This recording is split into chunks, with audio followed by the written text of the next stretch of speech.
Absolument. Caroline Galacteros, bonjour. Merci d'être avec nous. Je rappelle que vous êtes géopolitologue. On vous a toujours reçu avec plaisir.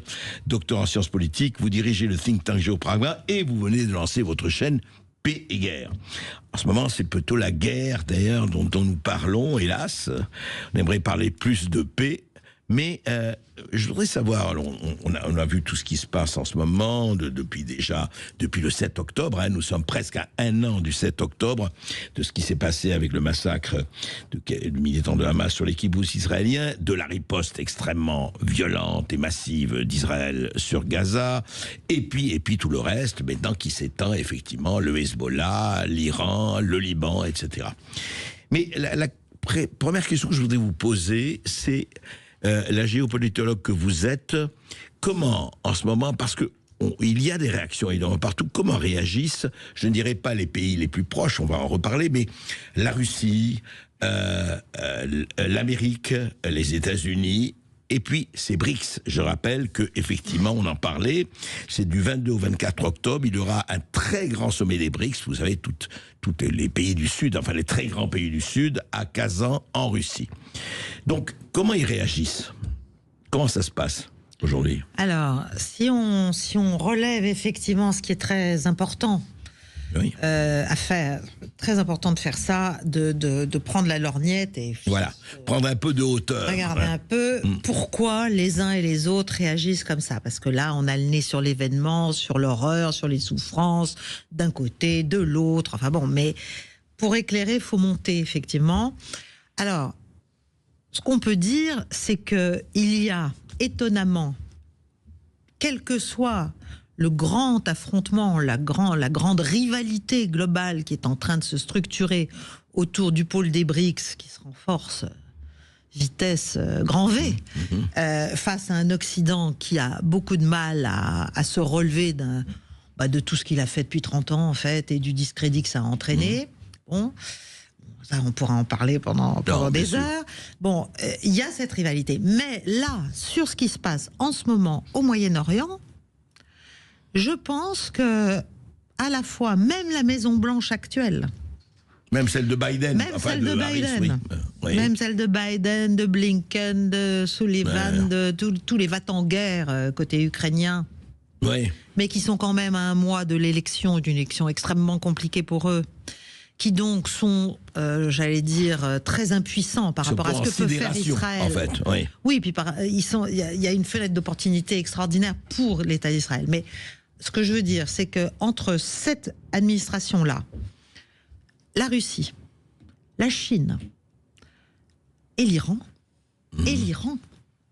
quoi qu'on en pense, il y a une espèce de convergence de plus en plus en panique, mais qui existe encore, pour que ça ne parte pas en total dérapage incontrôlable. Que ce ne soit pas une guerre incontrôlée, massive, globale, quoi. Parce que personne, parmi tous ces très grands acteurs, n'est en état vraiment de pouvoir forcément en tirer complètement son épingle du jeu, parce que derrière il y a aussi la Syrie, il y a pas que il y a le Liban dont clairement la souveraineté est violée, voilà, bon. Depuis déjà quelques temps, hélas. Depuis longtemps, c'est presque structurel, à vrai dire, vu les influences qui s'y mélangent. Hélas, mais donc, il y a pour l'instant une inquiétude, parce que là, c'est peut-être le moment pour Benyamin Netanyahou pour faire ce qu'il fait, mais c'est pas forcément le moment pour tous les autres. Voilà, qui ont déjà suffisamment à faire avec leur grande rivalité. Mais même l'Amérique, qui pourtant est obligée de soutenir, et c'est pour ça que lui agit comme ça, les démocrates américains ne peuvent pas ne pas soutenir en fait Israël, au sens Israël, c'est-à-dire en partant du postulat qui est quand même assez discutable, qui est que le gouvernement actuel d'Israël défend la sécurité de l'État israélien et du peuple israélien, parce que ça pourrait se discuter. Est-ce que ce qui est fait en ce moment aide Israël ? Aussi bien à Gaza qu'au Liban. Qu'au Liban, oui. Alors ça, c'est effectivement une question de point de vue, tout ça. Et qui, à mon avis, que l'avenir résoudra assez vite, je pense. Oui. Mais non, je voudrais revenir à ça. Donc, vous dites, Caroline Galacteros, c'est très intéressant, vous dites, au fond, personne, je ne parle pas de... Personne, en tout cas, de ces grandes puissances, y compris les Britanniques, n'ont intérêt à ce que la guerre passe sans contrôle, devienne incontrôlable. Biden vient de dire qu'il interdisait aux Israéliens, parce que les Israéliens ne peuvent rien faire, malgré tout, militairement, durablement. Sans l'aval américain, vous voulez dire. Sans l'aval et sans les moyens américains. Et sans les moyens américains. Il faut quand même un peu rétablir la réalité des choses. Donc, c'est un peu, j'allais dire, c'est un peu comme l'Amérique et l'Ukraine, si vous voulez. N'attaquez pas les centres. Oui, enfin, toute proportion gardée. Mais c'est presque pire du côté israélien. Mais n'attaquez pas les installations nucléaires. Les installations nucléaires, pas seulement les centrales, les centres de recherche, etc. Est-ce que c'est ce que dit Trump aussi, ou pas? Alors, Trump, c'est beaucoup plus intéressant. Et Trump, j'allais dire, c'est le point aveugle dont on ne parle plus beaucoup, si vous remarquez, en ce moment, parce que Trump, il a dit il y a un mois, et ça a provoqué évidemment un tollé dans les milieux démocrates américains, et même républicains d'ailleurs, juifs, mais pas seulement, au-delà. Il a dit, mais écoutez, parce que lui, il voit bien, et les gens qui sont autour de lui voient clairement ce qui est en train de se passer au niveau de la finance mondiale, de l'économie mondiale, de l'équilibre des forces mondiales, et notamment la mise en danger du dollar par les projets des BRICS. Et donc, il a dit, toutes ces sanctions... Pour la Russie, contre la Russie... Contre l'Iran. Oui. Il a parlé des deux, notamment. Toutes ces sanctions désavantagent le dollar. Joue contre les intérêts américains. Oui, c'est passé un peu sous silence. C'est passé complètement sous silence. Pensez, on va pas. C'est le coup de tonnerre là. Donc, il a avoué, il a avoué en fait que l'extraterritorialité pratiquée par les États-Unis depuis la fin de la guerre froide, c'est-à-dire la montée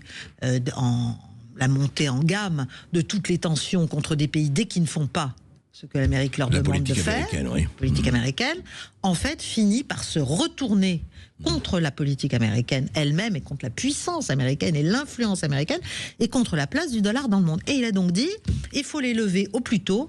On a d'autres moyens de traiter avec tous ces pays. On a la question des droits de douane.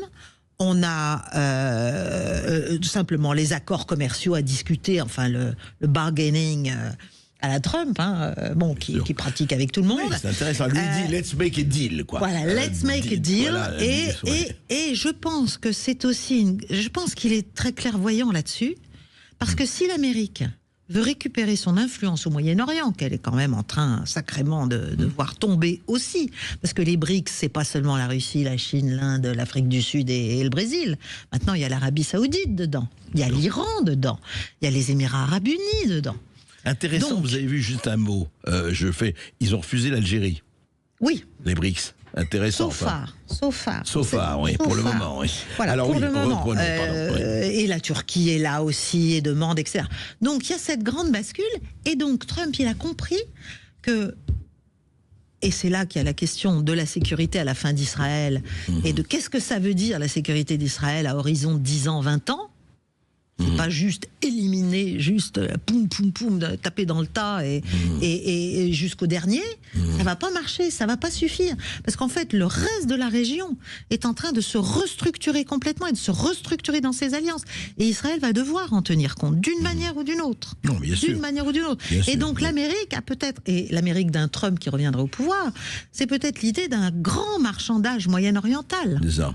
Que chacun s'y retrouve. Oui, si ça peut amener à la paix, d'ailleurs. Les Saoudiens ont dit on veut bien participer aux accords d'Abraham, mais s'il y a un État palestinien. Conditions. Oui, c'est ça. On veut bien reconstruire Gaza, mais bon, ça va pas. C'est pas pour. Alors à la fois, que ça continue comme ça. Effectivement, comme vous dites, il y a un problème géopolitique économique, et puis il y a un problème à la fois mental et identitaire qui est énorme. On ne va pas le résoudre aujourd'hui. Non, je crains que non. Je voudrais savoir la Russie. Là-dedans, alors la Russie a pris position, bien sûr, mais est-ce qu'un Poutine aussi serait capable de faire des deals comme Trump à sa manière. Il passe sa vie à le faire. Hein. Il passe sa vie à le faire. Les BRICS, c'est quand même... Il a été opérationnel dans la structuration des BRICS, oui. Mais il est plus qu'opérationnel, il est assez central. Parce que l'idée derrière cette agrégation, qui est assez souple, hein, qui n'est pas du tout comme de notre côté où c'est... non, c'est pas les États-Unis. Il y en a un qui siffle, et puis derrière, en rang 2 par 2, il n'y en a pas un qui moufte. Non, là, ça ne marche pas comme ça.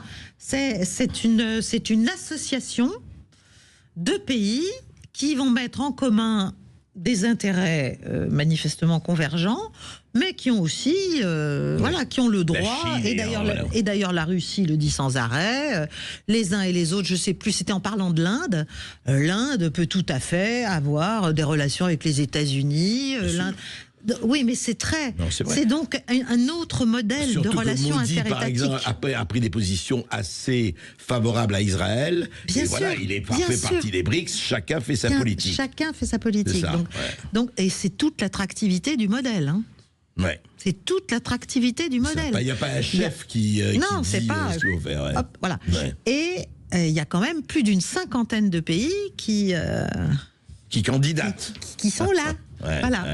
Et tout ça, bien sûr, est lié à d'autres organisations, l'Organisation de coopération de Shanghai, bien sûr, toute l'architecture de Belt and Road Initiative, des routes de la soie chinoises. Ce qui fait, c'est énorme. C'est colossal. Il y a 154 pays à ce jour, c'est-à-dire quasiment à une quarantaine près, tous les États du monde. Sont liés à un titre ou à un autre, dans un secteur ou un autre, au projet Belt and Road Initiative, qui a complètement changé de dimension. Tout ça, ici, on n'en parle pas. Hein, voilà. L'Europe, elle est en position... Mais c'est quoi, on est dans notre îlot, on est dans notre... voilà, on est collé à Washington, on est dans un îlot, on a perdu le contact avec le réel, ça ne nous intéresse pas, on ne veut surtout pas savoir ce qui se passe, parce que... Ça serait vertigineux. Effectivement, ce serait vertigineux. Et chaque jour qui passe, si nous ne comprenons pas cette mutation d'ensemble, nos positions relativement reculent. On voit bien aujourd'hui la position et l'incapacité, à vrai dire, de la France de faire quoi que ce soit par rapport à ce qui se passe au Liban. Ne serait-ce que ça. On est quand même une ancienne puissance mandataire. On a quasiment 25 000 ressortissants là-bas. On ne nous écoute plus. C'est ça le problème. On va en parler tout de suite après. On reste avec nous et avec Caroline Galacteros. On va en parler tout de suite après cette petite pause. À tout de suite. Et Berkoff dans tous ces états revient tout de suite. Mais si vous avez une question ou une réaction, n'hésitez pas à nous appeler au 0826 300 300.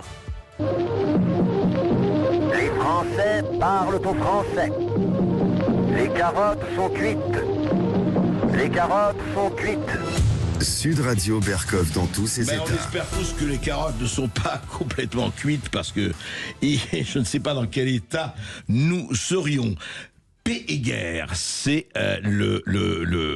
la plateforme, je dirais, comment on pourrait dire, Caroline Galacteros? Oui, la plateforme, c'est pas mauvais, c'est le socle en tout cas d'une pédagogie que j'essaie de proposer en suivant l'actualité internationale. Et c'est sur Internet, on va Paix et Guerre. C'est sur YouTube, Paix et Guerre ou Galacteros si on veut, mais Paix et Guerre, ça suffit. On tombe sur mes émissions. Alors justement, Paix et Guerre. Et on s'abonne en appuyant sur une petite cloche, c'est quand même très simple. Voilà, sonnez la cloche. Caroline Galacteros, on parlait justement des BRICS, de l'Amérique, par rapport à ce conflit du Proche-Orient qui, hélas, existe depuis plus de décennies, presque un siècle. Mais est-ce que justement, par rapport à ce que vous disiez, par rapport effectivement aux BRICS, par rapport à cette multipolarité dans laquelle nous sommes rentrés, vous vous rappelez, c'était le monde bipolaire de la guerre froide, le monde unipolaire de l'après-guerre froide, et maintenant nous sommes rentrés, qu'on le veuille ou pas, dans ce monde multipolaire. Est-ce que ça peut aider à ramener, je ne dirais pas la paix totale, mais enfin à ramener un peu de raison dans ce Proche-Orient, dans ce Moyen-Orient de plus en plus agité? Moi, je le crois. Je crois que c'est plutôt une bonne nouvelle ce qui est en train de se passer. C'est-à-dire que l'ordre international est en train de se restructurer et même de se décaler, si vous voulez, par rapport à une ONU qui a de gros problèmes de crédibilité. C'est le moins qu'on puisse C'est dire. le moins oui. qu'on puisse dire. Mais on s'est beaucoup employé à lui faire perdre sa crédibilité aussi, notamment depuis les années 90. Je parle de nous, le pôle occidental, et notamment les États-Unis, évidemment. C'est là qu'on a eu l'unipolarité, justement, et que l'unipolarité, elle se passait très largement, quand même, des discussions au Conseil de sécurité des Nations Unies, ou alors elle les truquait avec des petites fioles de farine quand ça l'arrangeait. Bon, donc là, maintenant, on est passé à autre chose. Et par rapport à la dynamique du Moyen-Orient, ça me semble très intéressant, parce qu'on voit bien que la Chine, comme la Russie, mais la Chine surtout, sont en train de proposer...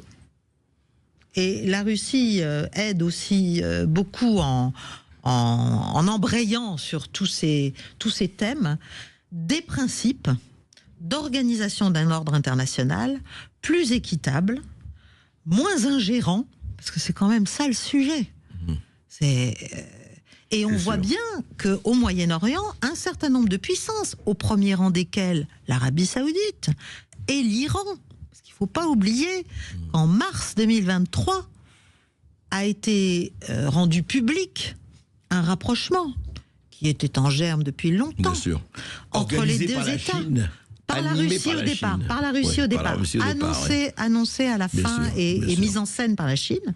Mais donc il y a des puissances qui ont compris qu'il y a un gros problème en fait. De représentativité et de crédibilité même du pôle occidental pour prétendre à des principes organisateurs de l'ordre international. C'est fini. Mais est-ce qu'ils ne veulent pas remplacer l'Occident et faire un autre ordre? Chine et Iran, c'est quand même pas toujours très séduisant. On est d'accord. On est d'accord, Caroline. Non, mais la question, c'est pas ça. La question, c'est c'est l'armature de principe. Et l'armature de principe, c'est celle de la Charte des Nations Unies des origines, sur laquelle tout le monde s'assoit élégamment ou moins depuis quand même très longtemps. Donc c'est non-ingérence, inviolabilité, égalité des États, sécurité une et indivisible. Enfin, c'est des trucs assez de base, quoi. Hein. Donc retrouvons un équilibre, et cet équilibre-là, ce nouvel équilibre, disons, peut naître du déséquilibre actuel, notamment au Proche-Orient, et vous dites ça peut faire avancer les choses, c'est ça? Moi je crois qu'il va falloir à un moment donné que d'autres puissances puissent proposer aux acteurs de la région, ce sera tout un, ce sera tout un bouquet, tout un spectre de carottes et de bâtons, hein, parce que, comme d'habitude. Il faut à la fois tenter et en même temps faire craindre aussi, voilà, pour que ce Moyen-Orient, parce qu'on voit bien le rapprochement Iran-Arabie Saoudite, qui est évidemment le cauchemar d'Israël, mais qui ne devrait pas l'être tant que ça. Parce que ce rapprochement-là, c'est l'idée que plutôt que de fomenter sans arrêt du côté occidental la déstabilisation, la parcellisation, le démembrement des États, enfin tout ce qu'on fait au Moyen-Orient depuis très très longtemps, si cette zone-là, si cette région du monde, et elle en a les moyens et les richesses et les ressources, veut se développer, elle doit s'entendre. Et c'est ça qu'a compris manifestement le prince Ben Salman, et qu'ont compris d'une certaine manière le régime iranien actuel. Sauf que, est-ce que le régime iranien, juste c'est la dernière question, n'est pas plus préoccupé par son maintien? Vous savez très bien qu'en Iran, une grosse partie du peuple iranien n'est pas d'accord avec son régime. Une grosse partie, j'en suis pas certaine. Ça, je pense que c'est beaucoup de... Ça, c'est un peu la méthode Coué. Mais enfin, il n'empêche que, est-ce que, pas seulement le régime iranien, est-ce que ces régimes, enfin certains ne sont pas plus préoccupés par leur maintien au pouvoir que par justement une certaine paix? Tous les régimes sur cette terre sont préoccupés par leur maintien au pouvoir. Donc je ne pense pas que ce soit exclusif. Non, c'est pas une spécificité iranienne. Évidemment qu'ils sont préoccupés, mais c'est pas en les agonissant de sanctions, comme on le fait d'ailleurs avec la Russie, pour pousser le peuple qui a faim, qui en peut plus, etc. Oui, c'est pas comme ça qu'on règle le problème. Soulever contre eux qu'on va régler les problèmes. Ça, enfin, soyons sérieux.